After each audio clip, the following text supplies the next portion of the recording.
오늘 함께 나눌 하나님의 말씀은 요한복음 4장 15절에서 26절까지입니다. 예수님과 여인의 대화가 어제에 이어서 계속되고 있습니다.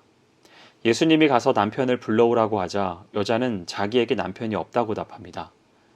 이에 예수님은 그 말이 맞다고 인정하고 여자의 남편이 5 있었고 지금 동거하는 자도 남편이 아니라고 말합니다.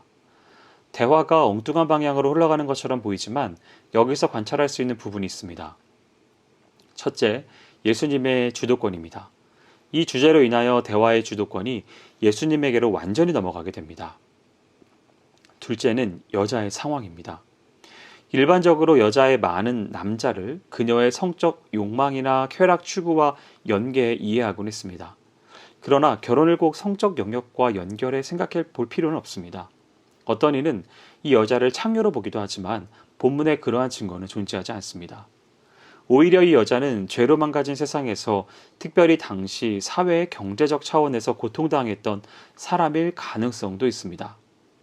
아무튼 구체적인 속사정과 관계없이 당시 사회는 이 여자를 부도덕한 자로 인식했습니다. 여자가 뜨거운 한낮에 혼자 물 기르러 온 것은 사람들의 시선을 피하기 위함이었습니다. 셋째는 예수님의 의도와 여자의 반응입니다. 예수님의 요청은 상당히 무례해 보이기도 합니다. 생면부지 유대인 남자가 사마리아 여자에게 다짜고짜 남편을 데려오라고 했기 때문입니다. 만일 예수님이 곧바로 여자의 상황을 말하지 않았다면 희롱으로 들렸을지도 모릅니다. 특별히 남편으로 인한 아픔을 경험한 여인에게는 더욱 그렇게 여겨졌을 것입니다. 예수님이 이런 말을 하신 이유는 2가지로 생각해 볼 수 있습니다. 첫째는 예수님의 정체성입니다. 예수님 자신을 야곱보다 큰 자로 설명했음에도 여자는 이상한 물을 주는 존재 이상으로 생각하지 않았습니다.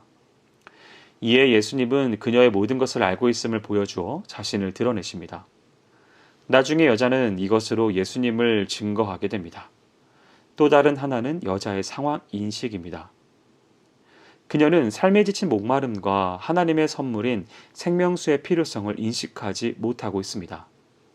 남편에 대한 예수님의 요청에 정색하고 남편이 없다고 말한 것은 자신의 숨은 고통이 드러남에 대한 당황함 때문이었습니다. 예수님의 무례해 보일 수 있는 질문과 대답은 수면 아래 감춰져 있는 문제의 핵심을 밖으로 드러내어 그녀로 하여금 구원의 물을 달라고 요청하게 하려는 의도입니다. 19절부터 여인은 성전 예배에 대한 것으로 화제를 전환합니다. 예수님과의 대화에서 여인이 주도적으로 화제를 바꾼 것은 여기가 처음입니다.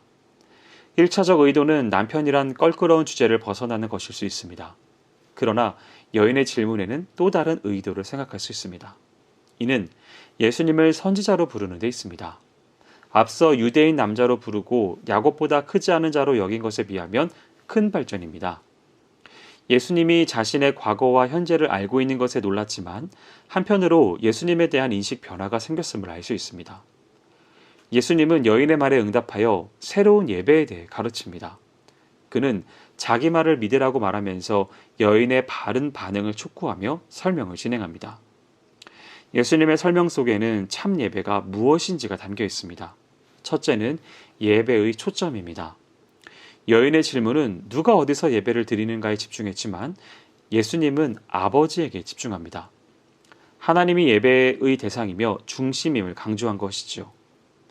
하나님께서 자신에게 참되게 예배하는 자를 기대하고 찾는다고 말함으로써 예배에 대한 여인의 초점을 교정합니다. 둘째, 새로운 예배의 때입니다. 예수님은 아버지께 참되게 예배하는 때가 도래했음을 반복합니다. 예배는 하나님과의 관계 표현이기에 새로운 예배 때의 도래는 그분과 새로운 관계를 맺는 새 언약 약속의 성취를 의미하게 됩니다. 특별히 하나님을 아버지로 부른 것은 1차적으로 예수님과 하나님의 관계성을 나타내는 것이지만 그 표현이 여인에게도 적용될 수 있음을 의미하기도 합니다. 사마리아 여인이 하나님을 아버지로 부를 수 있는 것은 오직 구원의 때입니다. 예수님은 지금이란 말로 자기를 통해 그 때가 성취되는 현장에 그녀가 있음을 전합니다. 셋째, 장소를 넘어 공간으로서의 예배입니다. 여인은 성전 건물에 대해 질문하지만 예수님은 하나님께 참되게 예배하는 사람이 존재하는 공간을 예배 장소로 말합니다. 여기에는 유대인과 사마리아인의 구별이나 남자와 여자의 구별도 없습니다. 오직 참되게 예배하는 사람만 중요할 뿐입니다. 넷째는 참된 예배의 방법입니다. 인간적으로는 유대인이 구원의 계시 속에 있기에 사마리아인보다 낫지만 하나님은 보이지 않는 영적 존재이기에 참 예배는 그분의 방법, 곧 영과 진리로 드려야 합니다. 영은 종말의 메시아를 통해 임할 성령이고 진리는 언약과 관계에 충실한 하나님의 약속의 말씀입니다. 예수님은 이 둘을 함께 붙잡고 계신 존재이며 하나님의 임재를 온전히 경험케 하는 성전이기에 새로운 참 예배는 오직 예수 메시아를 통해서만 가능합니다. 이런 면에서 예수님은 새 언약을 통해 참 예배 때를 성취하는 존재일 뿐 아니라 실제로 그 관계 안으로 들어가게 하는 분입니다. 25절과 26절에서 예수님과 여인의 마지막 대화가 나옵니다. 예배에 대한 대답을 들은 여인이 메시아에 대해 말하자 예수님은 자신이 그 메시아라고 말합니다. 그녀는 메시아가 올 것을 알고 있다고 하는데요. 비록 사마리아인이 기대하는 메시아이지만 성전에 대한 질문처럼 그녀 나름대로 하나님을 향한 마음이 있다는 것을 표현합니다. 예수님께서 자신 스스로 메시아임을 알리는 것은 이례적입니다. 요한복음에서 예수님이 자신을 메시아로 천명한 적이 없었기 때문입니다. 이 여인은 유대인에게 천시받던 사마리아인이었고 심지어 동족에게도 멸시받는 자였기에 예수님의 선포는 더욱 놀랍습니다. 여인에 대한 파격적 대우를 할 수 있죠. 예수님은 어둠 속 사람들을 사랑하는 하나님의 마음을 이 여인에게 전했고 삶의 갈증 속에 있던 그녀는 하나님의 자녀가 되어 온전한 예배를 드릴 기회를 주고 있습니다. 말씀을 정리해 보겠습니다. 예수님은 다시 목마를 일이 없는 생수를 줄 수 있다고 하자 여인은 그 물을 요구합니다. 더는 정체를 숨겨가며 물 길러오지 않아도 될 것이니 말입니다. 하지만 예수님은 여인의 진정한 목마름을 폭로하기 위해 남편을 불러오게 합니다. 여인은 그간 5 남편을 거쳐왔고 지금 같이 사는 사람도 남편이 아니니 데려올 수 없었습니다. 그것을 아시면서도 요구하셨습니다. 어떤 사연인지는 알 수 없지만 여인이 예수님을 알고 그분을 통해 하나님과의 진정한 관계가 회복되기 전에는 참다운 해갈은 없을 것임을 아셨던 것입니다. 여인은 사마리아와 유대 사람들 간의 첨예한 관심사인 예배 장소에 관한 질문으로 화제를 돌립니다.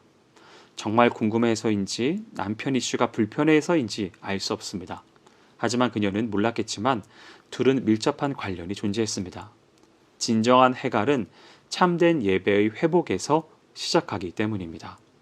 사마리아와 예루살렘 둘 모두 예배 장소를 두고 다툼을 벌이는 동안 그들 역시 여인처럼 목마름에서 벗어나지 못할 뿐 아니라 더욱 목마름이 깊어지는 헛된 일에 몰두하고 있을 뿐입니다. 진정으로 메시아 예수를 알고 인정하고 그를 통해 하나님께 예배하기 전에는 어디에서 예배하든 목마름에서 벗어날 수 없습니다. 진정으로 인간의 목마름을 해결하려면 다른 어떤 장소에서 예배드리는 것보다 영과 진리 안에서 예배해야 합니다. 영이신 하나님께 합당한 예배는 성령의 인도를 따라 드리는 예배이며 진리 안에서 순종하며 드리는 예배입니다. 영이신 하나님이 보이시는 예배는 하나님과의 관계입니다. 하나님을 사랑하고 하나님께 순종하는 자들 가운데 성전을 삼으시고 그들의 예배를 받으십니다.